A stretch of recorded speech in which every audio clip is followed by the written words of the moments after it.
Tapi dalam dari semua yang bukan. Silakan duduk Bapak Saudara yang dikasih Tuhan Yesus. Shalom Bapak Saudara sekalian, apa kabar? Luar biasa dahsyat. Yang pertama kali saya ucapkan banyak terima kasih kepada Bapak Gembala GBI Silo Blessing, yang terhormat Bapak Pendeta Elda Fransi Paheru, dan Ibu Gembala Ibu Pendeta Ludia Latu Heru, betul ya Pak? Ya. Dan juga kepada seluruh tim dari tim TWC Ministry, dan juga dari tim pemusik, pelayan Tuhan, worship leader, dan ya semuanya. Ucapan terima kasih atas hati Bapak Saudara yang rela untuk melayani Tuhan, cari wajah Tuhan di pagi hari ini. Saya senang sekali Bapak Saudara sudah bisa berada di tempat ini tadi pukul 8, mungkin lebih 5 atau 10 menit ya. Jadi kami datang lebih awal untuk bisa bersilaturahmi, ngobrol-ngobrol, dan sambil persiapan sebentar tadi. Dan Pak Pendeta Frans tadi bilang bahwa memang sudah cukup lama kita nggak berjumpa ya. Tapi akhirnya puji Tuhan Pak, kita bisa berjumpa lagi di tempat ini. Ya, senang ya, karena sudah memang lama. Apalagi dianggap keluarga tadi sama Bapak Gembala ya, ikut yel-yelnya ya. Jadi kompak. Nah tadi saya waktu lihat TV Bapak Saudara, saya agak kaget ya. Saya bilang sama Pak Frans, Pak ini kok Tuhan berbicara itu seperti mengkonfirmasi ya, karena dari Bapak Gembala tidak memberikan tema khusus, hanya seputar Paskah begitu yang disampaikan beliau. Jadi hasil dari doa dan renungan saya itu muncullah satu tema, judulnya begini Bapak Saudara, Kristus bangkit, jangan sia-siakan kasih karunia-Nya.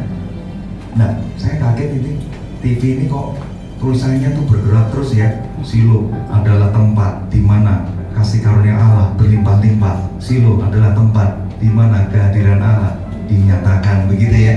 Tapi khususnya karunia Allah berlimpah-limpah. Nah, saya coba periksa karena memang saya sempat nanya ke Pak Frans, Pak, Silo tolong dijelaskan kenapa pakai nama Silo. Jadi saya cek di WA-nya memang tidak ada penggarisbawahan kasih karunia ya, lebih ke tempat di mana Tuhan datang. Kemudian soal bicara warisan tentang Hana yang mandul. Jadi saya merasa, wow, ini satu konfirmasi ya, puji Tuhan. Nah Bapak Saudara, tadi mungkin sudah dikenalkan oleh Pak Johan sedikit tentang kami. Jadi saya jelaskan sedikit lagi bahwa kami dari pelayanan ministry yang disebut TWC Ministry Bapak Saudara.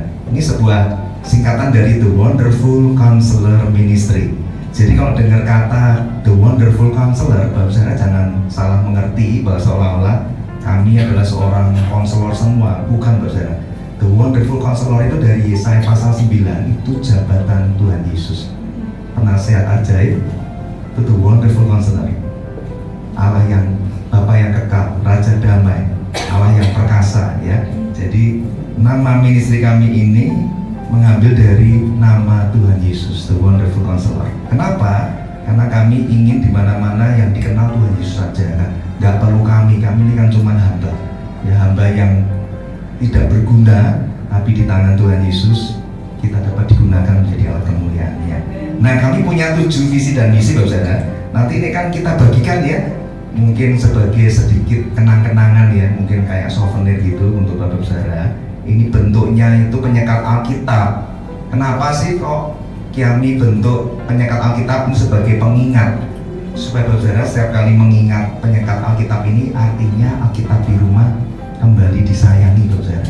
Mungkin sudah lama ditaruh di rak, ketumpuk-tumpuk buku yang lain disimpan di laci sampai berdebu, kembali nanti dicari, dilapin ya, dibersihkan, disayangi kembali, bukan untuk dikultuskan, tapi isi logosnya itu Bapak Saudara dibaca ya, karena iman kita akan semakin bertumbuh kalau kita membaca logos kebenaran firman Tuhan. Nah, saya mau tanya Bapak Saudara ya, dengan penuh hormat, Bapak Saudara nggak usah merasa terhakimi ya, karena kita kan tadi seperti Pak Frans bilang keluarga.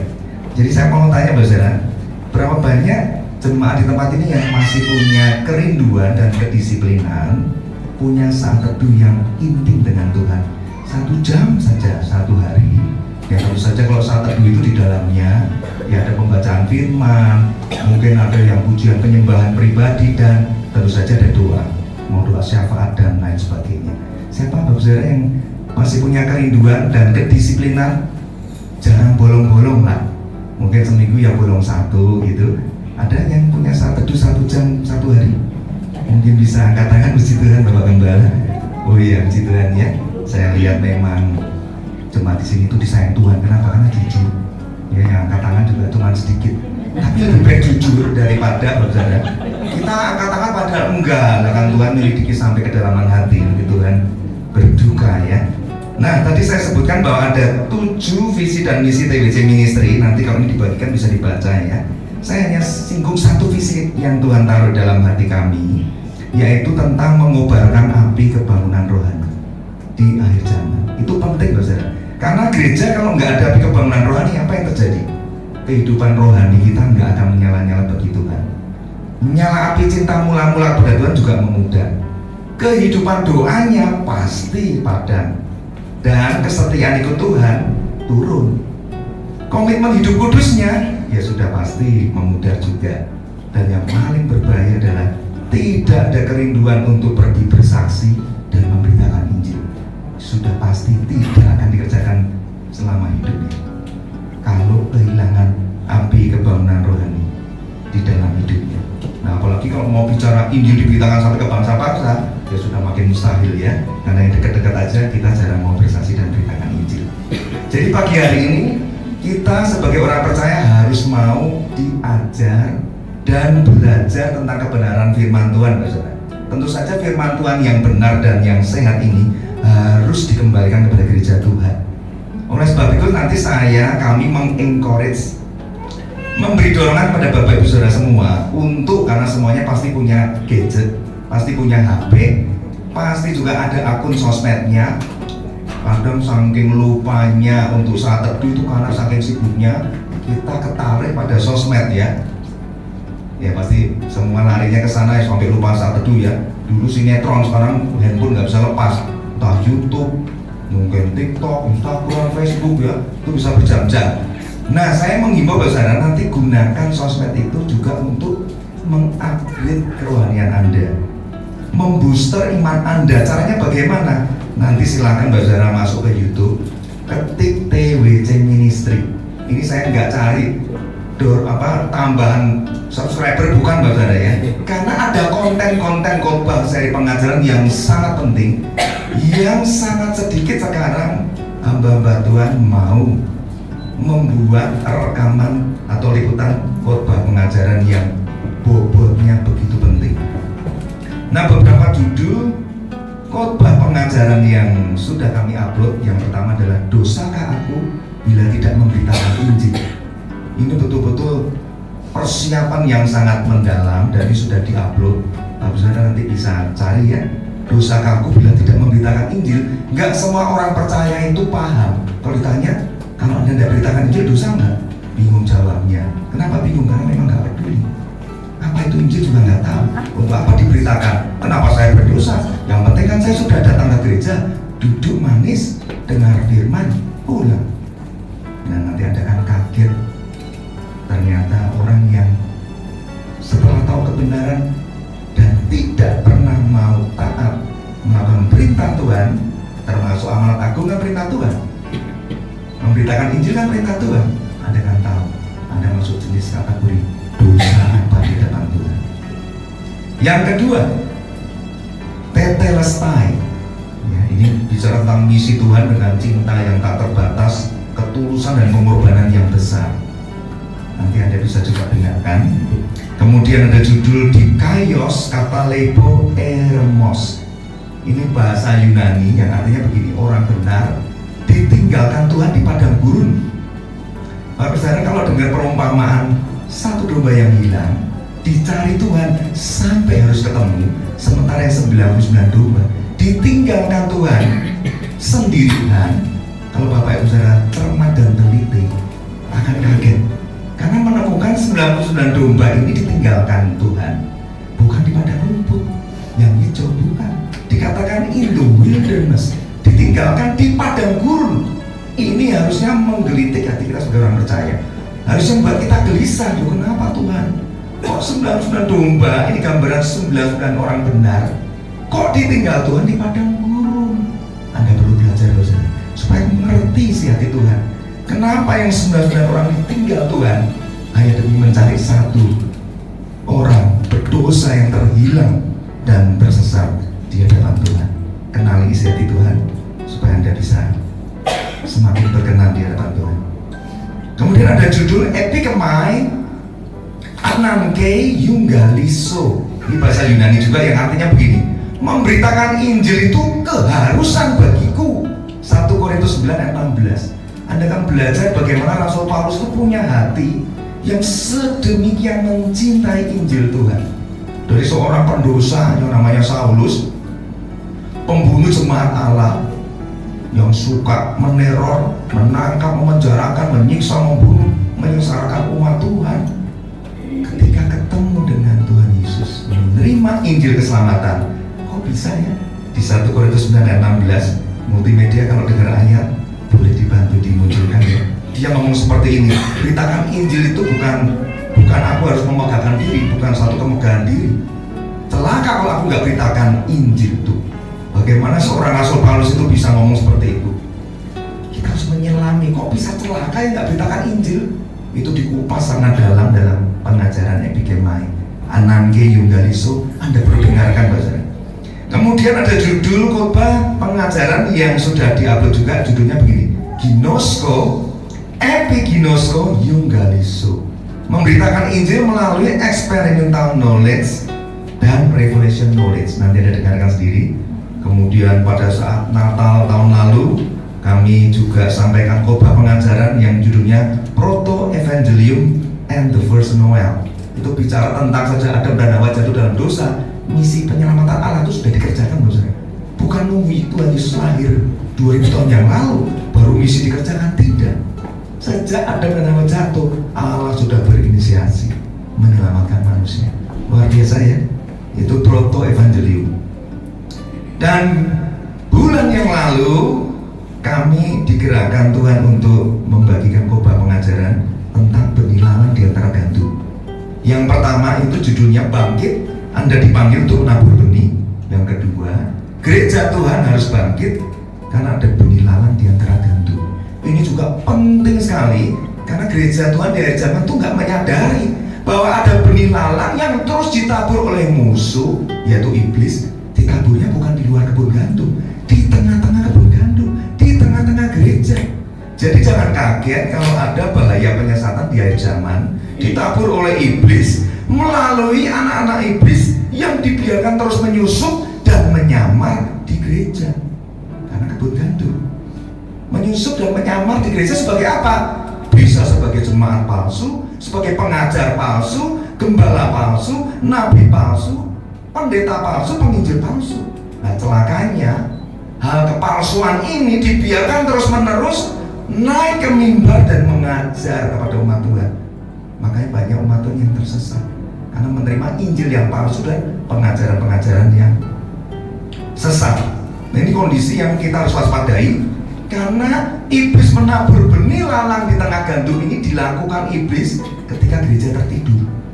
Nah, nanti Anda perlu belajar dan dengarkan apa ciri-ciri gereja Tuhan tertidur itu. Nah, karena sudah diupload, saudara nanti bisa dengarkan berkali-kali di waktu yang senggang. Supaya kita apa? Imannya bertumbuh kokoh karena terima pengajaran firman yang sehat dan kita bisa berbuah banyak bagi Tuhan. Terus imannya juga nggak mudah digoyahkan. Kenapa? Karena ajaran sesat itu merajalela makin cepat. Namanya juga ajaran sesat itu lebih gampang dipercayai dan bertumbuhnya tuh sangat pesat. Jadi kalau Anda melihat, saudara, ini bukan pesan sponsor, melihat gereja yang jumlah atau banyak banget disebut mega church itu, jangan terkesima dulu, saudara. Dengarkan dengan kepekaan rohmu isi pengajarannya. Kalau itu penyesatan di akhir zaman, berapa banyak anak Tuhan yang terseret di dalamnya. Jadi jumlah tidak menentukan bahwa gereja ini berkenan di hadapan Tuhan. Karena pengikut gereja-gereja sesat itu jemaatnya lebih banyak lagi daripada gereja-gereja Tuhan yang jemaatnya ribuan atau mungkin puluhan ribu. Tapi kalau kita ngomong seperti ini terus Bapak Saudara tidak perlu menghakimi dan menilai. Oh kalau begitu gereja yang di sana tuh Pak, saya tidak ada maksud menilai dan menghakimi. Kita yang minta Tuhan kepekaan di mana kita harus bertumbuh dan berakar di gereja Tuhan. Dan pengajaran firman Tuhan itu nanti akan menolong kita jadi pelaku firman yang taat. Sebagai hamba yang baik dan setia memikul tugas panggilan tanggung jawab yang Tuhan berikan kepada kita sejak jadi orang percaya. Kita harus mau jadi hamba yang berguna bagi kerajaannya. Bisa dibuka di Matius 25 ayat 23. Matius 25 ayat 23 saya bacakan saja. Maka kata tuannya itu kepadanya, baik sekali perbuatanmu itu, hai hambaku yang baik dan setia. Kau telah setia memikul tanggung jawab dalam perkara yang kecil, aku akan memberikan kepadamu tanggung jawab dalam perkara yang besar. Masuklah dan turutlah dalam kebahagiaan Tuhanmu. Bagian Tuhan di rumah Bapa di surga adalah yang baik dan setia, yang setia memikul tanggung jawab. Apa yang terjadi dengan hamba yang tidak setia, hamba yang malas, yang tidak berguna? Baca ayat 30-nya. Dan campakkanlah hamba yang tidak berguna itu ke dalam kegelapan yang paling gelap. Di sanalah akan terdapat ratap dan kertak gigi. Jadi Bapak Saudara, mari siapkan hati kita untuk terima benih pengajaran firman Tuhan, atau benih yang baik itu tuh mau ditaburkan oleh Roh Kudus bagi jemaat Tuhan di tempat ini. Ya, jangan sampai benih yang baik itu terhalang, terhambat pertumbuhannya, dicuri iblis karena benih firman tidak jatuh di tanah hati yang paling baik dan subur. Jadi kita harus minta sama Roh Kudus, Tuhan beri aku tanah hati yang baik dan subur. Nanti Anda bisa baca ya, karena ini bukan ayat yang untuk kita bahas, tapi saya berikan fondasi dasar firman-Nya. Markus pasal 4 ayat 3-20 Anda bisa baca di rumah sebagai PR ya, dibaca. Itu menjelaskan tentang 4 kondisi tanah hati. Ketika firman Tuhan sedang ditaburkan, itu hanya ada 4 kondisi tanah hati kita. Nah, iblis tahu, makanya terus menabur benih lalang di tengah-tengah kebun gandum. Kondisi tanah hati yang pertama adalah benih firman jatuh di pinggir jalan, habis dimakan burung, nggak dapat apa-apa. Kondisi tanah hati yang kedua, benih firmannya jatuh di tanah yang berbatu, tapi tanahnya tipis, sehingga benihnya baru mulai tumbuh, udah segera jadi layu, kering dan mati karena nggak kuat berakar. Kondisi tanah hati yang ketiga, benih firmannya jatuh di semak duri. Semak durinya terus bertumbuh besar, menghimpit benih firman itu dan mati. Berarti jemaatnya nggak dapat apa-apa, nggak bertumbuh. Nah, kita harus waspada, Saudara. 3 jenis kondisi tanah hati ini, yang di pinggir jalan, di tanah berbatu, di semak duri, itu menyebabkan benih firman Tuhan yang sedang ditabur akan dicuri iblis karena nggak berakar kuat, jadi layu dan kering, dan benih itu mati dan tidak berbuah. Apabila kondisi tanah hati Anda saat ini sama seperti minimal 1 dari 3 tanah hati ini, maka saya katakan kondisi kerohanian kita ini sedang tidak baik-baik saja, saudara. Dan Anda sedang menuju kepada kemunduran dan kejatuhan iman. Dan ngerinya begini, ini bisa menuju pada bahaya kemurtadan. Nah, kalau khotbahnya waktunya panjang, saya bisa berikan banyak contoh-contoh hamba-hamba Tuhan yang sudah mengalami kemurtadan, kemunduran, itu banyak sekali, saudara ya. Jadi di akhir zaman ini tipu muslihat iblis akan terus merasuk gereja-gereja Tuhan dengan kejar. Kalau di luar gereja ya nggak dirasukin iblis karena sudah temannya ya. Ajaran-ajaran sesat, dosa, soal kekayaan, hawa nafsu, kekhawatiran, penindasan, penganiayaan, perseteruan, keinginan daging, keinginan mata, keangkuhan hidup, itu akan terus-menerus menghimpit iman kita dan menyeret kita kepada bahaya kemurtadan. Nah, sekarang Bapak Saudara, saya beritahu ya ciri-cirinya apa. Tadi kan pasti mulai gelisah ya, aku nggak mau tanah hatiku ini 1 dari 3 tadi, ngeri itu aku, tapi aku nggak tahu apa ciri-cirinya. Saya beritahu nih, kenali beberapa ciri-ciri dari 3 kondisi tanah hati yang tadi disebutkan ya, yang di pinggir jalan, di tanah berbatu, semak duri, itu punya ciri-ciri. Ciri-cirinya yang pertama begini, hatinya itu nggak pernah peduli, nggak pernah menyukai, nggak pernah menganggap penting hal pengajaran firman Tuhan. Itu ciri yang pertama. Kalau dengar khotbah pengajaran pasti ngantuk, nggak fokus. Be careful, hati hati-hati. Yang kedua, hatinya sulit mendengarkan khotbah pengajaran firman. Kalau khotbah yang lucu motivasi nomor 1, ngantuk pun dibelain melek. Bahkan sebetulnya malas ke gereja karena yang khotbah lucu segera berangkat gitu ya, hati-hati. Yang ketiga, hatinya mudah bosan dan tertidur ketika firman sedang diberitakan. Yang keempat, hatinya merasa diri paling benar dan sulit untuk dikoreksi. Siap debat firman, siap adu kekuatan gitu ya. Yang kelima, hatinya mengeras, tidak mau terima teguran dari pengajaran firman. Firman sudah menegur, kita mengeraskan hati dan punya sejuta dalil untuk menentangnya. Yang keenam, hatinya menganggap remeh atas panggilan pertobatan yang Roh Kudus sudah katakan ketika firman pengajaran sedang diberitakan. Dahsyatnya firman kalau diberitakan tuh Roh Kudus bekerja, menemprak dosa, membuat kita gelisah, nurani kita dibuat nggak nyaman. Tapi sayangnya nggak semua orang mau rendah hati dan berkata, Tuhan, aku mau bertobat. Firman-Mu keras tapi baik bagiku. Jarang ada yang mau. Dan yang terakhir ciri-cirinya apa? Ini yang paling ngeri, semoga tidak ada di tempat ini yang ciri-cirinya ini. Hatinya sudah dipengaruhi dan dibelenggu oleh iblis. Nah, pasti Bapak Saudara akan komplain nih, Pak, mosok jemaat Tuhan di gereja, Bapak bilangnya jemaat ada yang dipengaruhi, dibelenggu iblis. Oh, benilalang ditabur tengah gandum. Mereka menyusup menyamar nggak kelihatan, Bapak Saudara. Bahkan mau dicabut aja, Tuhan bilang jangan, tunggu di akhir aja, di waktu menuai baru dicabut. Setelah gandum dan lalang sama-sama bertumbuh, mulai berbulir, baru ketahuan, oh ternyata lalangnya udah terlambat, udah menyusup terlalu dalam. Ya, hati yang dipengaruhi dan dibelenggu oleh iblis ini, bahkan kami pernah melayani di satu gereja GBI apa ya saya lupa, dan waktu itu memang tema khotbahnya yang dosa kaku bila tidak beritakan Injil. Selesai firman disampaikan, kemudian saya digerakkan Roh Kudus untuk siapa yang mau maju ke depan untuk berjumpa dengan Tuhan. Ya, seperti Tuhan hadir di Silo, kan kita tadi sudah sepakat ya, akan minta Roh Kudus datang juga di tempat ini. Jadi di waktu kita pelayanan itu jemaat Tuhan banyak yang maju, Mbak Saudara, lebih dari separuh.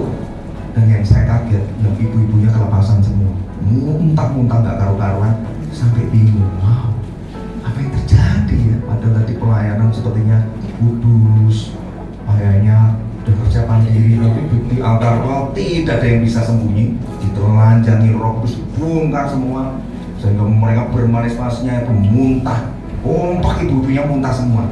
Bukan muntah nasi, yang muntah karena mungkin menyimpan dosa, kepahitan, amal, kebencian, lupa karena nggak beres ya. Yang bapak-bapaknya, besar saya juga kaget, manifestasinya itu roh-roh jahat yang levelnya itu bukan level yang duduk diam nangis, itu enggak, berontak-berontak, pukul-pukul dada, teriak-teriak dengan ini apa, intimidasi yang menyeramkan, dari belakang ke depan mau pukul saya segala. Seperti itu Bapak, gereja Tuhan ya. Jadi hati-hati, nggak kelihatan, tapi kalau di hadirat Tuhan nanti akan dinyatakan mana yang harus dibersihkan, mana yang tidak. Nah, hati yang dipengaruhi dibelenggu iblis ini, kalau Anda nggak hati-hati, ini kondisi paling fatal, mengerikan. Orang tersebut dalam kondisi fase akhir kebinasaan yang dia nggak sadari. Kenapa? Karena seluruh hatinya akan segera dirasuki oleh iblis. Nah, kondisi tanah hati yang seperti inilah yang menimpa Yudas Iskariot, Bapak. Anda bisa buka di Lukas 22:3. Dikatakan demikian, maka masuklah iblis ke dalam Yudas yang bernama Iskariot, seorang dari 12 murid. Siapa yang memilih 12 murid? Tuhan Yesus. Siapa yang mengangkat jadi rasul? Tuhan Yesus. Tapi kenapa satu dari 12 ada yang dimasuki iblis dan Yudas Iskariot tidak menyadarinya? Tapi Tuhan Yesus sudah berkali-kali mengingatkannya. Kalau level Yudas sebagai murid dan rasul aja tidak kebal dengan jenis serangan ini, apalagi kita Saudara yang satunya bolong-bolong, yang nggak senang dengar khotbah firman pengajaran, wah sangat rentan sekali untuk dalam tanda petik dimasuki iblis. Apa tuh dimasuki iblis? Pikirannya dibelenggu iblis, sehingga kita nggak bisa lagi tunduk pada pikiran roh, tapi kita akan mengikuti pikiran kedagingan kita yang cenderung akan melakukan dosa. Nah, inilah yang dilakukan oleh iblis dalam pikirannya Yudas Iskariot. Makanya dia dengan mudah jual Yesus dengan ciuman maut 30 keping perak. Apakah Yudas Iskariot menyesal, bersedih? menangis? Iya. Dikatakan setelah Yudas melihat ternyata Yesus itu nggak cuma diserahkan, tapi ternyata disiksa, dikasih mahkota duri, dipukul, diludahi. Yudas Iskariot itu sempat menyesal, sempat sedih, nggak nyangka, maka 30 keping perak kan dibuang. Harusnya kan kalau dia memang suka uang, hamba uang, nggak peduli lah guru mau diapain, yang penting gua terima duit. Dibuang, dia menyesal, dia menangis. Tapi apakah Yudas Iskariot bisa bertobat, saudara? Masa anugerah Tuhan dalam hidup Yudas Iskariot selesai. Bagaimana dengan Petrus? Petrus menyangkal Tuhan Yesus. Dikatakan apa? Sebelum kamu nyangkal 3 kali itu ayam nggak akan berkokok. Jadi ayam pun diperintahkan Tuhan untuk apa? Peringatin Petrus nanti, biar dia menyangkal aku 3 kali dulu, mengutuk aku 3 kali dulu, baru kau berkokok ya ayam gitu. Ayamnya dia diperintahkan Tuhan kan. Tapi Petrus itu kan sudah diingatkan sama Tuhan Yesus. Petrus, aku melihat iblis menampil engkau seperti gandum. Jangan lupa ayatnya, kalau multimedia bisa tampilkan dapat nilai 100 ya. Jadi Tuhan Yesus sudah ngomong sama Petrus, Petrus, aku melihat iblis menampil engkau seperti gandum. Tapi aku berdoa supaya imanmu jangan gugur. Tuh Tuhan ngomong begitu. Aku berdoa supaya imanmu jangan gugur. Mana anak-anak Tuhan kalau sampai berani sombong banget, saya sudah anak Tuhan Pak, nggak mungkin saya murtad. Hati-hati. Sudah banyak anak-anak Tuhan yang murtad, tinggalkan Tuhan, hamba Tuhan yang terperosok dalam arus kemurtadan sudah banyak. Tapi bedanya Petrus itu ketika menyesal dengar ayam berkokok, dia menyesal menangis, Tuhan masih datang kan menjumpai Petrus di tepi danau Galilea. Tuhan menampakkan dirinya dan berkata, Simon anak Yohanes, sampai 3 kali. Dipulihkan luka hatinya Petrus itu. Artinya apa? Puji Tuhan, ini betul ya? Oh bukan. Nanti kalau ketemu beritahu ya. Oh ini yang, kalau bisa carikan yang itu. Aku melihat engkau, iblis sedang menampil engkau seperti gandum. Nah itu coba dicari ya. Jadi sampai di mana ya? Nah jadi masa anugerah itu dalam kehidupan setiap orang percaya itu beda-beda, Bapak. Hati-hati, bukan anugerah keselamatannya beda-beda ya, masanya. Kan kita nggak tahu, Bapak Saudara, kapan kita itu akan mati, meninggal, dipanggil pulang Tuhan, kan nggak ada yang tahu. Nah kalau masa anugerahnya itu pendek seperti Yudas, mau bertobat nggak bisa. Kalau Petrus masih diberi kesempatan bertobat. Nah, puji Tuhan ketemu Lukas 22:31. Simon, lihat iblis telah menuntut untuk menampil kamu seperti gandum. Lanjut ayat 32. Tapi aku berdoa supaya imanmu jangan gugur. Wah ini luar biasa. Terus yang bikin saya suka nangis kalau baca ini dalam renungan saya, Tuhan ngomong seperti itu. Dan engkau kalau sudah insaf Petrus, saya tambahin dengan bahasa saya, tolong buatkan saudara-saudaramu. Karena akhir zaman ini penyesatan sangat luar biasa. Kalau Anda tidak suka dengan korban firman pengajaran, hati-hati. Jangan sampai hatimu itu satu dari 3 tanah hati yang rentan untuk tidak bertumbuh apa-apa karena iblis menabur di tanah hati yang jenis 1, 2, 3. Dan setelah hatinya Yudas dipengaruhi dan dibelenggu oleh iblis, apa yang terjadi? Kenapa Yudas itu binasa? Yohanes 13 ayat 27. Kalau Lukas 22 ayat 3 tadi kan masuklah iblis ke dalam Yudas, itu baru masuk mempengaruhi pikiran. Dan itu kan sering kita alami, saudara. Kita disakiti orang, tiba-tiba hati ada dorongan Roh Kudus, ampuni seperti aku telah mengampuni. Pikiran ngomong juga dari pikiran setan, pikiran kedagingan. Enak aja, itu terlalu dalam, men. Harga dirimu di mana, coy? Nggak bisa, bro. Kalau dia tampar, lu gampar lah, balas lah, sikat habis, gitu kan. Apalagi punya backingan, waduh, digilas gitu kan. Nah itu kan udah pikiran-pikiran iblis yang merasuk ke dagingan kita, dan kita nggak berdaya, baru dirasuki pikiran kita nggak berdaya.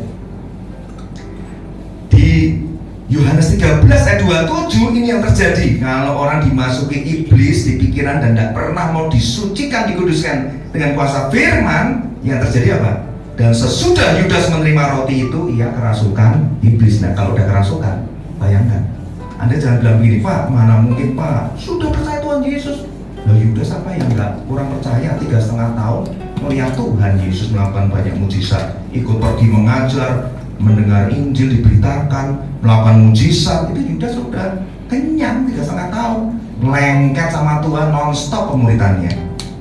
Itu rasukan iblis tuh. Ya, itu seperti juga yang tadi saya ceritakan di satu gereja itu, altar khotbah yang bermanifestasi banyak sekali, bos ya. Ya, jadi hati-hati, iblis itu ngerti kondisi tanah hati kita. Jadi harus bagaimana? Oh ya, saya diingatkan Tuhan ini ya. Jadi gini, bos ya. Petrus itu, saya juga lupa ayatnya ya. Tapi gini, Tuhan ngomong sama murid-muridnya, dia bilang begini. Satu di antaramu akan menyerahkan aku. Mereka pada bilang, bukan aku Tuhan. Kemudian Petrus bilang intinya bahwa dia nggak akan tinggalkan Tuhan, dia siap mati dan dipenjara bersama Tuhan gitu. Dan Petrus menarik Tuhan Yesus ke samping untuk ngomong seperti itu. Tuhan, sekali-kali hal ini nggak akan menimpa engkau. Maksudnya Petrus kan baik, berempati kan, karena Tuhan bilang anak manusia akan diserahkan tangan orang berdosa, mati dengan cara hina. Tapi kan Petrus bilang, Tuhan, itu nggak akan menimpa engkau Tuhan, please deh gitu ya. Maksudnya kan berempati. Harusnya kalau kita punya anak buah seperti itu kan seneng ya, harusnya bangga ya. Oh Petrus, kamu kok peduli banget sama aku, makasih ya, harusnya begitu. Tapi apa yang dilakukan sama Tuhan Yesus? Nah, kalau multimedia bisa temukan ayatnya, hebat, dapat nilai 100. Tuhan bilang begini, "Anya engkau iblis." Bukan Petrus. "Anya engkau iblis, sebab engkau bukan memikirkan yang diberikan Allah, tapi yang diberikan manusia." Itulah bukti kalau Yudas bisa dimasuki iblis. Tahap pertama, Petrus pun juga bisa dimasuki iblis. Nah, saya lupa ya, terus cari ya intinya yang "Anya engkau iblis" gitu ya. Yang ngomong Petrus, yang diusir sama Tuhan iblisnya. Harusnya kan Tuhan bilang begini, yang ngomong Petrus, "Anya kamu Petrus." Enggak, "Anya kamu iblis, sebab engkau memikirkan apa yang diberikan Allah." Bukan, engkau bukan memberikan Allah, tapi yang diberikan manusia. Nah, di situ kita bisa tahu. Nah, ini puji Tuhan ketemu 16 ayat 23. Maka Yesus berpaling dan berkata kepada Petrus apa kepada iblis? Kepada Petrus. Nah, kalau kepada Petrus harusnya "Enya engkau Petrus." Oh enggak, "Enya lah iblis, batu sandungan bagiku, sebab engkau bukan memikirkan apa yang diberikan Allah, melainkan apa yang diberikan manusia." Jadi hati-hati, iblis itu merasuk di pikiran kedagingan manusia. Sedangkan Roh Kudus, firman, masuk dalam hati nurani. Dia terus menginspirasi dan mendorong kita melakukan pekerjaan baik. Makanya sering bertentangan kan, ini dosa, lakukan nggak ya, lakukan nggak ya. Kecenderungan manusia seringnya apa? Ya kalau nggak kuat di dalam firman, nggak ada saat teduhnya, ya dibabasi. Senin sampai Sabtu jadi pendosa, Minggu dicuci dosanya di hari Minggu, ya itulah yang iblis kerjakan. Jadi harus bagaimana? Berdoa minta tanah hati yang keempat, di mana benih firman itu jatuh di tanah hati yang baik dan subur. Benih itu terus bertumbuh besar, berbuah banyak bagi kerajaan Tuhan. Nah, ciri-cirinya apa tanah hati yang baik dan subur ini? Hatinya itu haus dan rindu mau mendengarkan suara Tuhan melalui setiap khotbah pengajaran firman, mau merenungkan firman yang telah diberitakan, menyimpan di dalam hatinya, dan mau melakukan setiap kebenaran firman Tuhan tersebut. Itu ciri-cirinya. Maka iblis tahu, sehingga Bapak Saudara dibikin apa? Enggak betah dengar firman, enggak usah merenungkan firman, enggak perlu disimpan, enggak perlu jadi pelaku. Wah, penyesatannya luar biasa. Dan kondisi gereja di akhir zaman sudah sangat memprihatinkan. Kenapa, Saudara? Karena gereja hanya fokus kepada melakukan program dan acara yang mereka sukai. Ya, ini khotbahnya mulai keras ya, Saudara. Jadi saya mohon maaf kalau ada yang tulisan tidak nyaman. Saya sebelum saya lanjutkan, saya sudah minta maaf dulu. Saya bukan mewakili Roh Kudus untuk meminta maaf pada Anda, tapi saya sadar bahwa saya sedang terus didorong untuk berkata-kata ini bukan dari saya, Saudara, tapi dari dorongan Roh Kudus pasti akan melukai beberapa hati Anda. Tapi biarlah Anda dilukai, karena Roh Kudus akan membebat luka-lukamu itu. Kenapa? Karena Tuhan kan bilang begini, barang siapa yang kukasihi, ya ku tegur dan ku hajar. Relakan hatimu dan bertobatlah. Nah, jadi saya minta maaf itu karena saya setelah turun, saya sudah nggak beritakan firman. Jangan sampai saudara saya sapa terus, siapa ini? Pendeta kok mulutnya kasar. Wah, kita sudah salah mengerti ya. Jadi kita harus janjian, siap-siap saudara ya. Jangan loncat dari kursi karena keras ya. Tapi memang itu yang dibutuhkan gereja Tuhan untuk bangkit ya. Amin. Puji Tuhan ya. Jadi kalau siap untuk ditegur dengan firman yang keras, berarti juga siap disetrap dengan firmannya ini masih kurang lebih 2 jam lagi. Siap nggak bisa? Amin. Pak Frans yang sudah melotot ya. Enggak ya, kita percepat. Saya dikasih Pak Frans itu pokoknya Pak Cahaya atur tidak boleh lebih dari jam 14. Nah sekarang harus kejar-kejaran. Ulangi, memprihatinkan kondisinya. Kenapa? Fokus melakukan program dan acara yang mereka sukai. Contohnya gini, sibuk untuk aransemen musik, lagu-lagu pujian penyembahan kalau bisa terus diubah, kalau bisa dialbumkan dan dinyanyikan gitu ya. Tapi ketika sesi khotbah pengajaran, justru waktunya dibatasi karena dianggap kurang atau tidak penting. Banyak gereja Tuhan di zaman yang lebih mengutamakan performance di mimbar, baik mainkan lagu, penyembahan, melebihi daripada kerinduan mereka dengarkan firman Tuhan. Dan banyak jemaat yang suka pindah-pindah gereja hanya demi mengejar dan mengikuti performance musik dan lagu penyembahan tadi yang menyenangkan telinga mereka. Sementara kalau khotbah pengajaran firman yang harusnya penting untuk pertumbuhan iman mereka, itu di mata mereka sudah nggak penting dan sangat membosankan. Bahkan kalau mereka datang disuruh duduk diam dengarkan firman pengajaran yang cuma 30 menit, udah pantatnya gelisah dan kepanasan. Ya, jadi musik dan penyembahan sekalipun itu baik dan benar, saudara, dapat membuka hati Anda untuk masuk dalam hadirat Tuhan. Tetapi hanya firman Tuhan itu yang hidup, yang tajam dan yang berkuasa, mampu untuk masuk sampai ke dalaman hati kita, mengubah hidup kita, sanggup memisahkan mana yang jiwa dan roh, sanggup membedakan mana yang jadi pikiran kedagingan manusia dengan pikiran yang diinspirasi oleh kuasa firman dan Roh Kudus. Ibrani 4 ayat 7.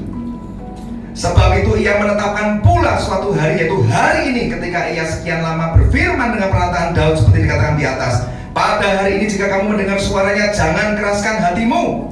Ayat 12. Sebab firman Allah hidup dan kuat dan lebih tajam dari pedang bermata dua manapun. Ia menusuk amat dalam sampai memisahkan jiwa dan roh, sendi-sendi dan susung, sanggup membedakan pertimbangan dan pikiran hati. Jadi iman kita itu bertumbuh kuat bukan lewat pujian dan penyembahan, tapi melalui firman pengajaran. Roma 10 ayat 17. Jadi iman kita timbul dari mana? Dari mendengar pujian dan penyembahan? Tidak, dari pendengaran oleh firman Kristus. Ya, jadi kita diselamatkan oleh karena kuasa Injilnya, oleh kuasa firman Tuhan. Kita bukan diselamatkan melalui pujian penyembahan. Nah, pasti Bapak Saudara sudah mulai kurang nyaman, saya mengerti. Maka saya lanjutkan ya. Namun hal ini bukan berarti musik dan penyembahan itu tidak baik atau tidak penting ya. Hanya ketika gereja Tuhan mulai mengutamakan hal-hal tersebut melebihi dari pentingnya pengajaran firman Tuhan, maka gereja perlu bertobat kembali pada prioritas yang tepat. Itu maksudnya Tuhan. Ingat, ketika kita sedang memuji Tuhan melalui musik dan pujian penyembahan, itu artinya kita sedang minta Tuhan yang mendengarkan kita, menonton kita. Tuhan tolong lihat performanku Tuhan, laguku bagus enggak? Tuhan senang enggak dengan pujian penyembahanku? Itu kan yang terjadi, saudara. Minta Tuhan mendengarkan musik dan pujian penyembahan kita, berharap Tuhan senang dengan performance kita di mimbar, dan berharap Tuhan bisa mencium bau yang harum yang mengalir dari mezbah pujian penyembahan kita.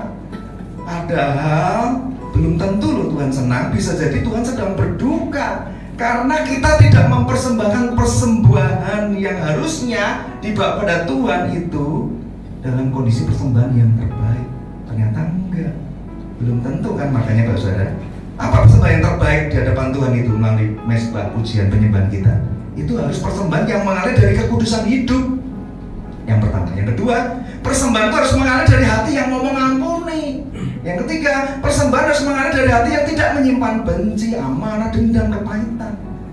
Dan persembahan harus mengalir dari kemauan hati kita untuk sungguh-sungguh mau bertobat atas semua dosa yang masih kita sembunyikan, yang masih terus-menerus kita lakukan, dan kita masih terikat dan hidup di dalamnya. Ini loh, sangat prihatin seperti ini. Gereja-gereja Tuhan kalau tidak bisa bedakan lalang dan gandum ini sekali lagi saudara, ini firmannya nggak enak ya, tapi jangan ada perasaan ini khotbah kok nuduh-nuduh. Saya nggak ada nuduh, saudara. Ini firman pengajarannya. Kita harus periksa diri kita. Kalau saya di atas mimbar, ini artinya mimbar ini sedang dikuduskan oleh Allah. Allah akan hadir di Silo, Allah akan hadir di tempat ini. Kalau Allah hadir di tempat ini kudus. Kalau kudus, pelayannya harus menyiapkan diri juga harus kudus. Jadi kalau kita berharap Tuhan tontonlah, dengarkanlah pujian penyembahanku, pastikan mengalir dari kekudusan hidupmu, dari hati yang bersih, yang mau mengampuni, yang mau ditegur. Bapak Gembala mungkin gak negur, kamu masih marah sama dia. Wah, agama kalau nasihat enak Pak. Coba kalau Bapak yang jadi suami saya gimana, misalnya kan suruh ngampuni suaminya nggak mau, Bapak kan nggak tahu rasanya, jadi keras hatinya. Mazmur 51 ayat 18. Ini dasar firman-Nya ya. Kenapa penyembahan itu harus yang terbaik bagi Tuhan. Mazmur 51 ayat 18. Sebab engkau tidak berkenan kepada korban sembelihan. Sekiranya kau persembahkan korban bakaran, engkau tidak menyukainya. Korban sembelihan kepada Allah ialah jiwa yang hancur, hati yang patah remuk, tidak kau pandang hina ya Allah. Jadi Anda mau bawa apapun juga, kalau nggak mengalir dari hati yang remuk, patah, jiwa yang hancur, Tuhan yang nggak bisa mencium doa yang harum dari mezbah penyembahanmu. Kamu menyembahku, tapi aku tahu hatimu masih keras, hatimu masih belum bisa mengampuni. Baru kemarin kamu melakukan dosa ini kan, dan kamu sekarang melayani mimbar kekudusan di mana tempat aku hadir. Apakah seperti itu? Roma 12 ayat 1. Karena itu saudara-saudara, demi kemurahan Allah aku menasihatkan kamu supaya kamu mempersembahkan tubuhmu sebagai persembahan yang hidup, yang kudus, dan yang berkenan kepada Allah. Itulah ibadahmu yang sejati. Kan sering diabaikan. Selesai gereja ya tetap aja kita lakukan ritual-ritual kebiasaan kita hidup dalam dosa. Ya, saya nggak perlu jelaskan karena makin keras nggak enak juga. Ya. Jadi kalau perlu di-spill ya boleh saya spill ya. Saya juga cukup prihatin ya gereja Tuhan akhir zaman ini. Gereja yang mimbar yang itu kudus, selesai mau pelayanan kita rokok dulu, selesai pelayanan kita merokok lagi. Ada juga yang masih minum, masih ada yang terikat dengan judi, masih terikat dengan berbagai kenajisan. Apakah seperti itu? Saudara? Jadi kalau mau nyembah Tuhan itu pastikan bawa kekudusan hidup, gak usah neko-neko. Itu yang paling Tuhan senang. Jadi tadi saya minta pemusikan bilang, Pak nanti antaranya lagunya yang persembahanku. Anda tahu ya? Ku bawa kepadamu, oh Tuhan, persembahanku ini. Ku ingin Engkau menerima korban syukurku melalui pujian. Takkan pernah ku bawa selain yang terbaik, yang harum dan sejati di hadapan matamu. Apa yang harum dan sejati? Tubuh kita, hati kita, pikiran kita, itu yang harum dan sejati. Ya, jadi berapa banyak saudara para pelayan Tuhan yang bertugas di atas mimbar itu masih sekedar melakukan tugas rutin saja setiap minggu, tanpa persiapan, tanpa kekudusan, nggak jaga hati. Tapi saya yakin Silo berbeda. Amin, saudara. Gitu kan ya. Jadi nggak perlu lagi membingungkan tentang performan kita ya. Yang penting adalah kekudusan dan hati kita di hadapan Tuhan. Ya, jadi memang faktanya gereja Tuhan akhir zaman lebih suka maksa Tuhan nonton ibadah kita, menonton performa kita daripada kita yang harusnya suka dengan Tuhan, duduk diam dengarkan pengajarannya. Apakah ini pekerjaan Roh Kudus di tengah-tengah gereja Tuhan, Bapak Saudara? Jelas sekali bukan. Ini pekerjaan setan. Benih lalang ditabur di gereja. Supaya apa? Supaya gereja itu makin nggak mengenal dan mengerti isi hati Tuhan. Waspada, kondisi jemaat di akhir zaman tidak mau dan tidak suka dengan khotbah pengajaran yang mengingatkan akan hal dosa dan pertobatan. Pokoknya diingatkan ini kesel jemaat. Tidak suka khotbah yang keras dan menempelak dosa. Tidak suka dengarkan khotbah yang mengingatkan akan penghukuman dan murka Allah. Kalau diingatkan, jemaatnya akan pindah gereja. Cari gereja yang bisa membuat telinga senang dan terhibur, baik dengan khotbah yang lucu, khotbah motivasi. Saya prihatin ya, itu viral sekali. Saya nggak sebut nama hamba Tuhannya dan gerejanya karena saya nggak mau menghakimi, biarkan Tuhan saja. Tapi mimbar dipakai untuk hal yang lucu dan viral dan semua orang menikmatinya. Kalau Anda tahu prinsip Silo ini, Tuhan hadir, apakah Anda rasa Tuhan itu selengean seperti itu, menggunakan mimbar untuk hal yang lucu? Saya rasa Tuhan nggak seperti itu. Kalau saatnya kudus ya kudus. Firman Tuhan 30 menit udah singkat, isinya yang lucu-lucu yang seperti itu. Ya, ini Tuhan sudah ingatkan ya di 2 Timotius 4 ayat 2 dibicarakan seperti ini ya, disampaikan Tuhan. Mereka mencari gereja yang dapat menghibur hati mereka, suka hati mereka. 2 Timotius 4 ayat 2. Beritakanlah firman, siap sedialah, baik tidak baik waktunya, nyatakan apa yang salah, tegurlah, nasihatilah dengan segala kesabaran dan pengajaran.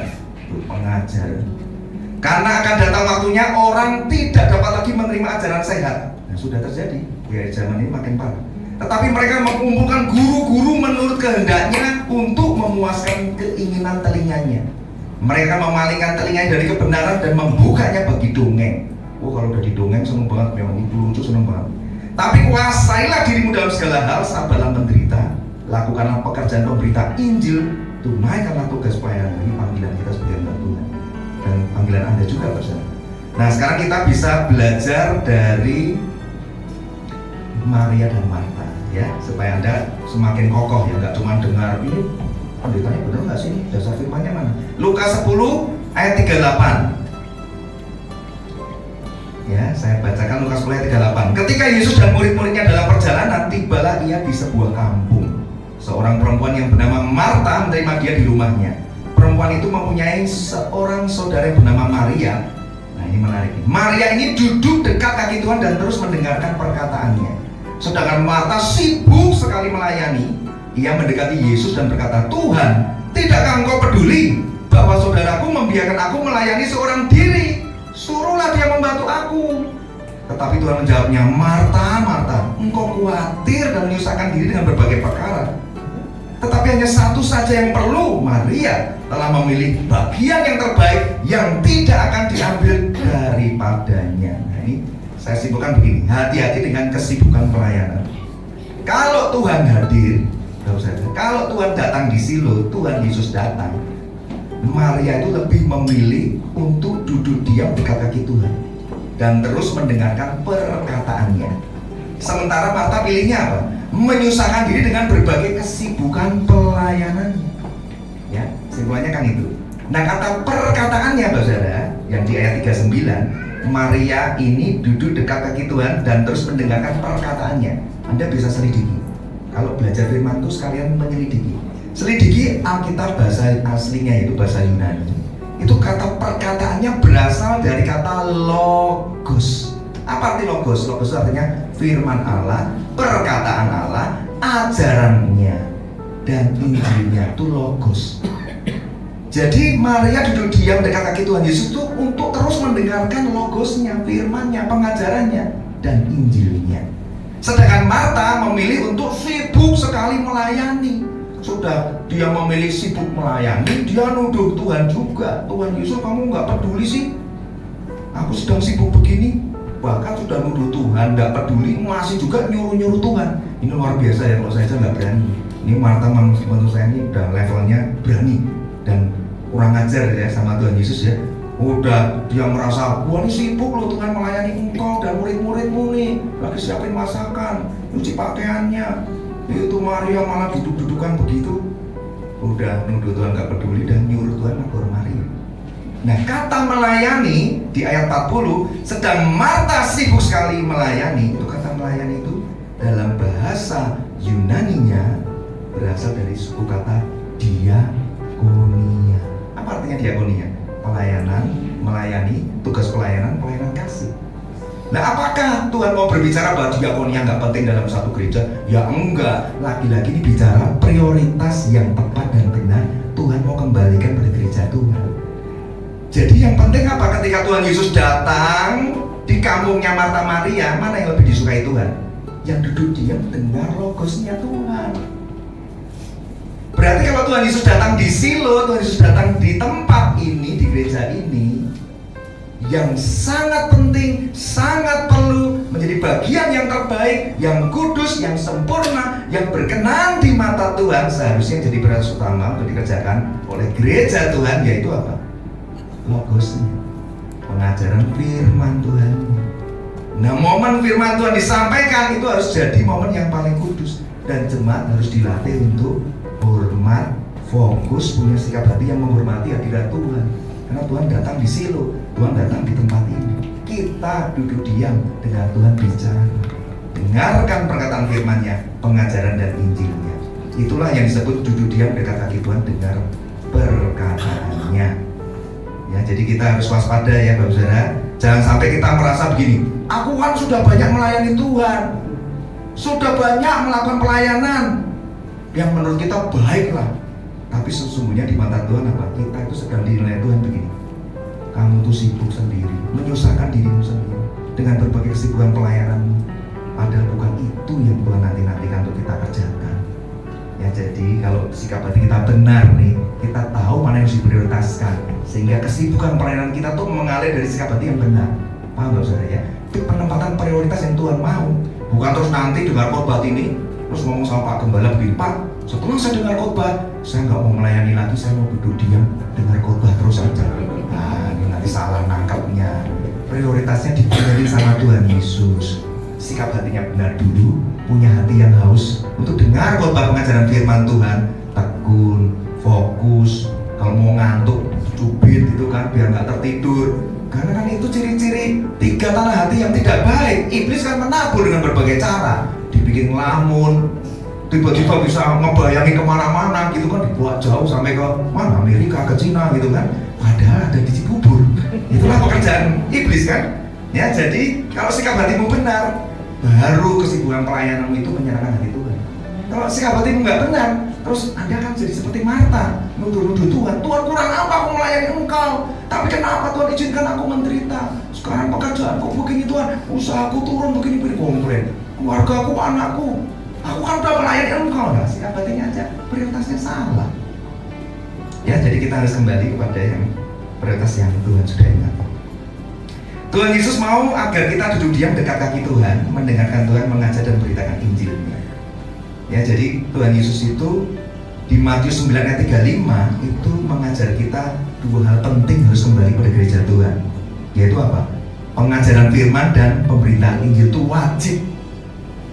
Matius 9 ayat 35, demikianlah Yesus berkeliling ke semua kota dan desa, ia mengajar dalam rumah-rumah ibadah dan, ada kata dan, ya bukan koma atau dan, berarti itu wajib dua-duanya, memberitakan Injil Kerajaan Surga serta menyelamatkan segala penyakit dan kelemahan. Jadi yang wajib itu mengajar dan memberitakan Injil.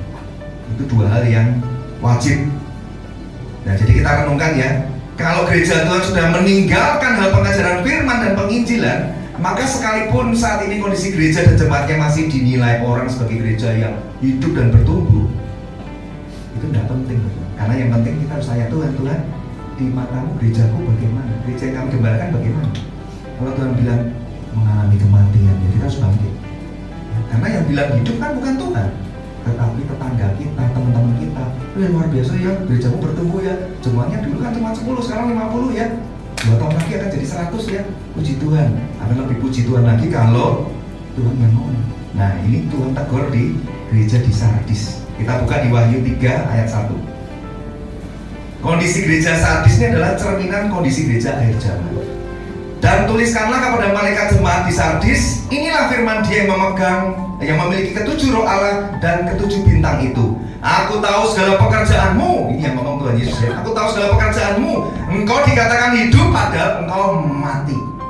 Bangunlah, kuatkan apa yang masih tinggal, yang sudah hampir mati, sebab tidak ada satupun dari pekerjaanmu aku dapati sempurna di hadapanku. Ini kalau ini ngeri kalau kita nggak mau bertobat. Jadi kita nggak perlu tersenang hatinya karena orang lain yang ngomong mengenai kita. Kalau kita gerejanya bagus ini, yang paling penting Tuhan yang ngomong. Kalau itu sampai Tuhan yang ngomong, gereja Tuhan akan berkenan, penyediaan Allah akan melimpah seperti Tuhan berkati Silo. Amin, Bapak Saudara. Nah, jadi mari Bapak Saudara ya, karena sudah tahu tentang konsep Tuhan memberkati dan hadir di Silo. Saya nggak perlu ulangi tentang Silo. Intinya saya juga berdoa berharap GBI Silo menjadi umat kesayangan Tuhan, umat yang tidak menyia-nyiakan kasih karunia Allah, menjadi umat atau gereja yang mencintai pengajaran firman Tuhan dan pemberitaan Injil, jadi gereja yang misioner, di mana nggak cuma gembalanya tapi juga seluruh jemaatnya juga ikut pergi memberitakan Injil, dan juga menjadi gereja yang memanifestasikan hadirat Tuhan yang kudus turun di tengah umatnya. Puji Tuhan. 10.33 saya coba kebut ya. Saya minta waktu 15 menit untuk menyudahi ini. Ini bahkan belum masuk firman Tuhan bercanda ya. Kalau coba firman pengajaran tidak bisa cepat. Kita bangkit berdiri, kita akan baca bergantian dari 1 Korintus 15 ayat 1 sampai 11. Ya, baca bergantian. Saya baca ayat 1 dan selanjutnya ya.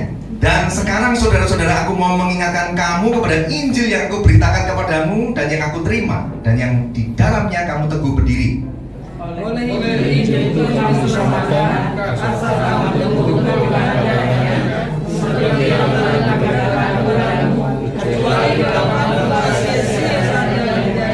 Sebab yang sangat penting telah kusampaikan kepadamu, yaitu apa yang telah kuterima sendiri, ialah bahwa Kristus telah mati karena dosa-dosa kita sesuai dengan kitab suci. Bahwa Ia telah dikuburkan, bahwa Ia telah dibangkitkan pada hari yang ketiga sesuai dengan kitab suci. Bahwa Ia telah menampakkan diri kepada Kefas dan kemudian kepada ke-12 muridnya. Sesudah itu kita menampakkan diri kepada 3 dari saudara sekaligus, kebanyakan dari mereka masih hidup sampai sekarang, tetapi beberapa di antaranya telah meninggal. Selanjutnya Ia menampakkan diri kepada Yakobus, kemudian kepada semua rasul. Dan yang menampakkan diri juga kepadaku, sama seperti kepada anak yang lahir sebelum waktunya. Karena aku adalah yang paling hina dari semua rasul, bahkan tidak layak disebut rasul, sebab aku telah menganiaya jemaat Allah. Tetapi karena kasih karunia Allah, aku adalah sebagaimana aku terangkan, dan kasih karunia yang dianugerahkan kepadaku tidak sia-sia.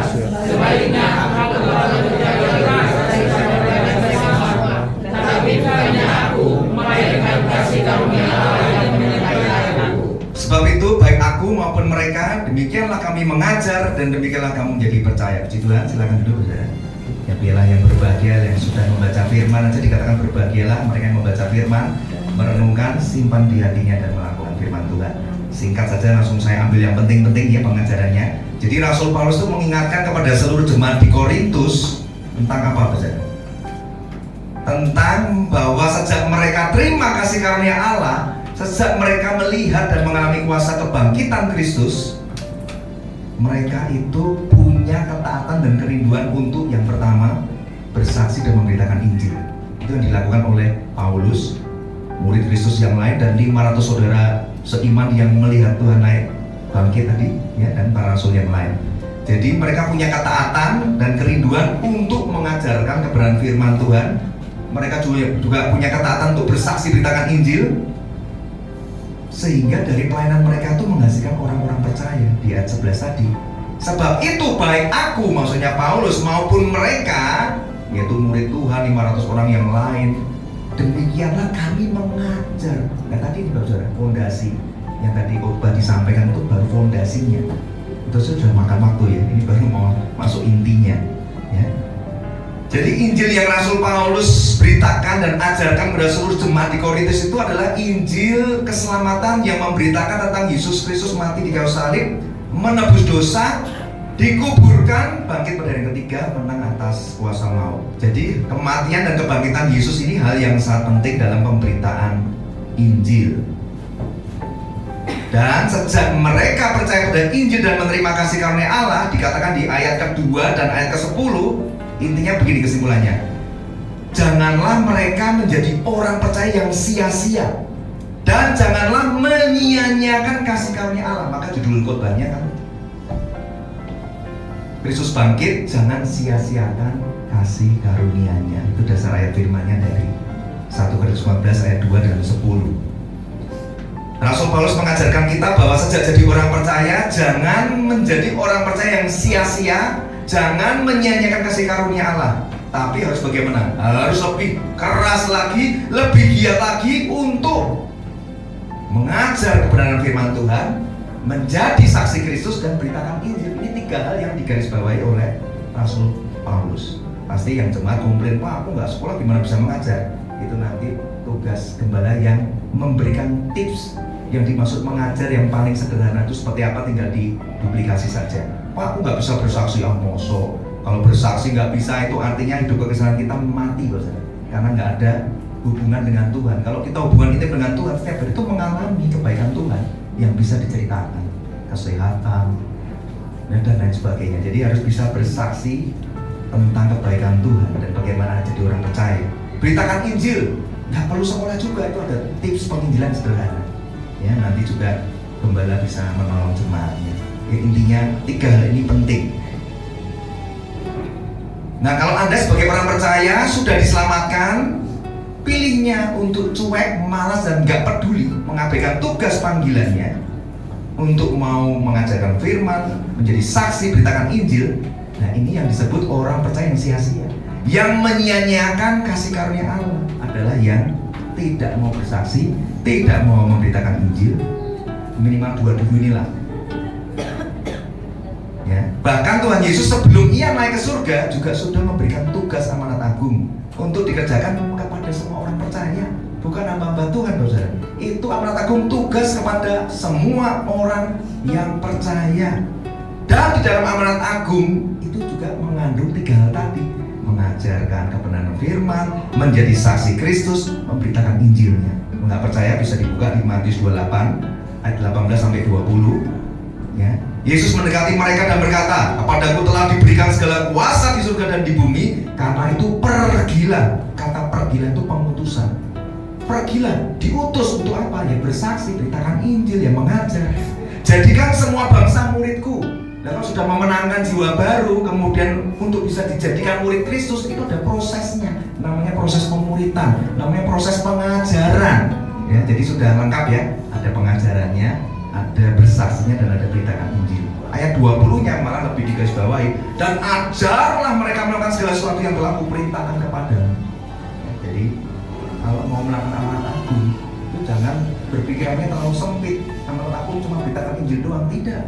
Ada kesaksian dan ada pemberitaan firman Tuhan. Ya, jadi sekarang begini, Rasul Paulus telah menerima kasih karunia Allah, dan selama hidupnya ia tidak pernah menyia-nyiakan kasih karunia Allah, tetapi dia malah lebih giat lagi, lebih kerja keras lagi untuk menjadi saksi, mengajar, beritakan Injil. Nah, sekarang Bapak Saudara tahu nggak apa arti kasih karunia Allah? Jangan-jangan jemaat Silo di Cibubur ini ditulis tadi kan, Silo adalah tempat kasih karunia Allah berlimpah-limpah. Tahu nggak kasih karunia Allah itu apa? Apa itu kasih karunia? Kasih karunia dari bahasa Yunani yang artinya karis.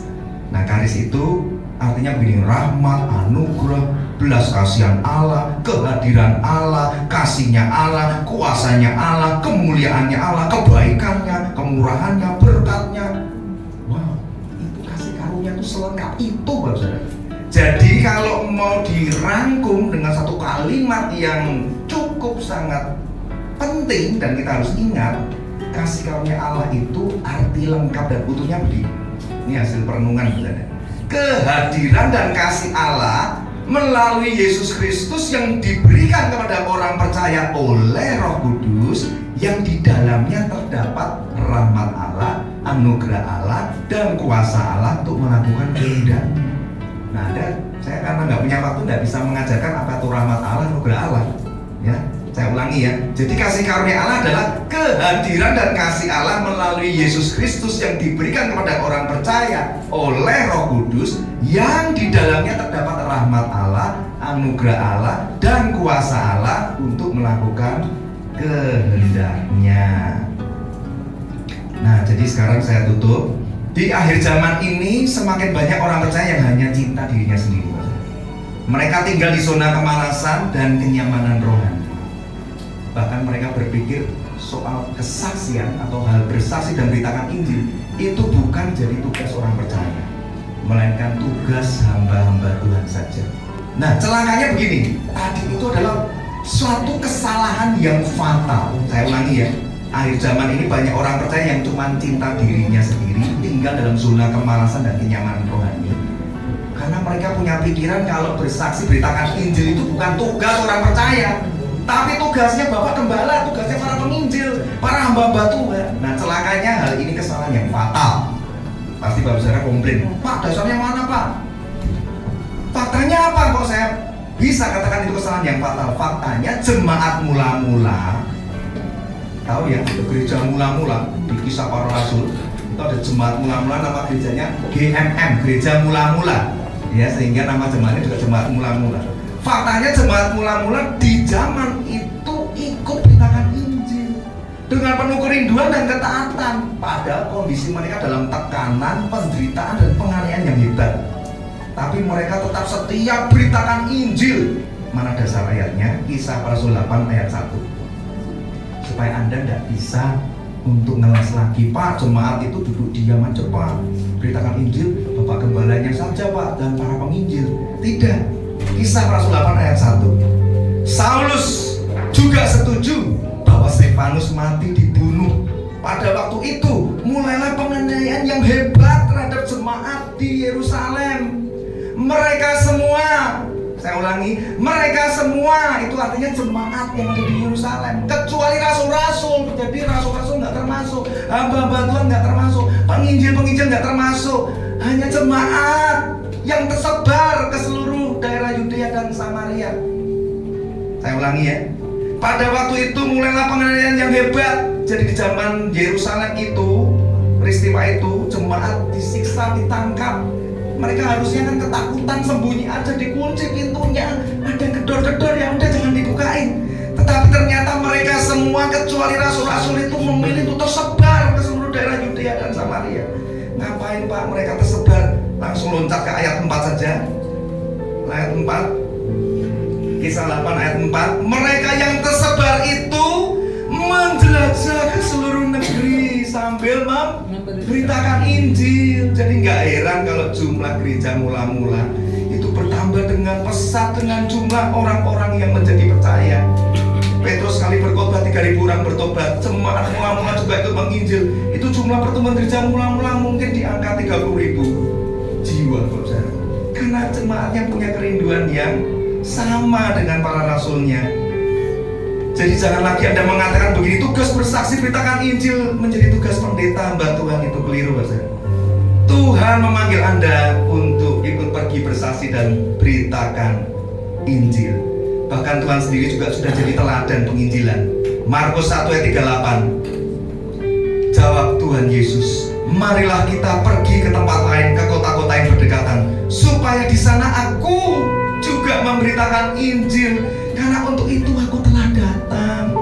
Jadi kalau Tuhan datang di Silo, kalau Tuhan datang 2000 tahun yang lalu, kalau Tuhan datang juga di tempat ini, kerinduan hatinya cuma satu, Bapak Saudara. Rindu supaya Anda mengerti isi hatinya. Itu amanat agung diberikan, bukan iseng. Kalau Anda punya seorang Bapak yang sangat Anda kasih, di detik-detik terakhir Bapak ini akan meninggal, dia tinggalkan wasiat dan dia berpesan janji, anak, jaga ibumu, jaga adik-adikmu. Anda akan jaga dengan baik kan? Anda akan ingat-ingat terus kan pesan Bapakmu itu.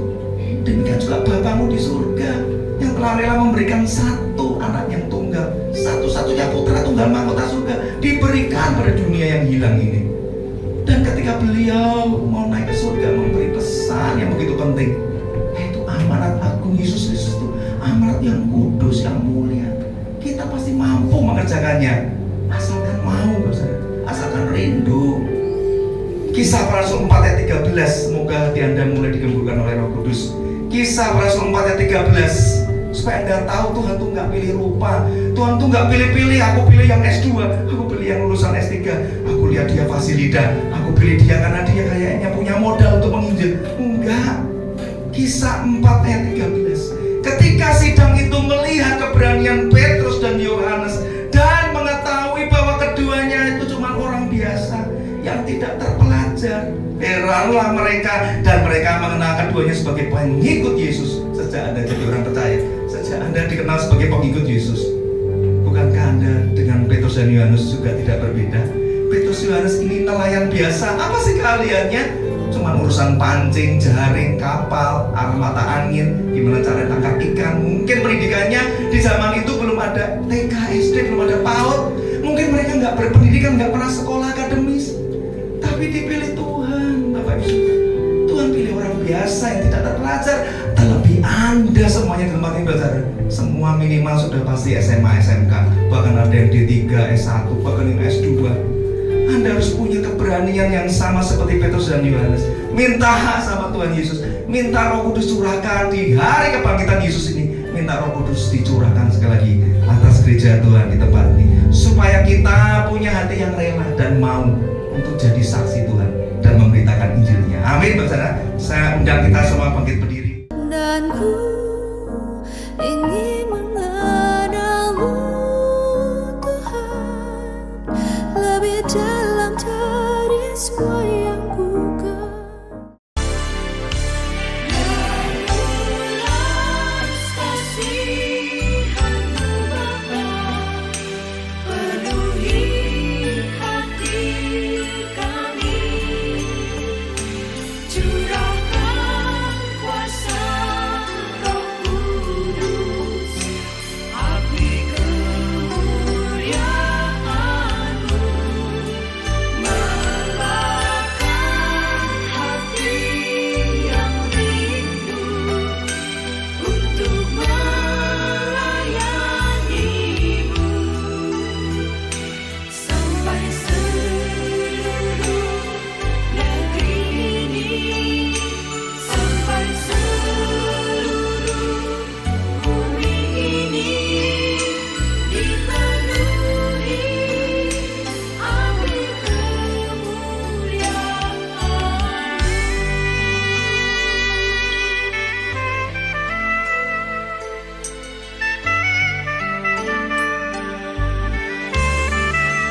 Kami berkumpul di hadapan tahta-Mu,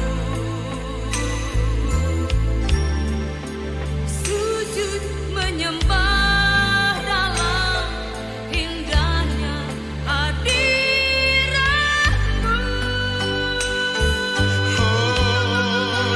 Kami rindu curahan kuasa Roh Kudus, genapi firman-Mu, jadikan ku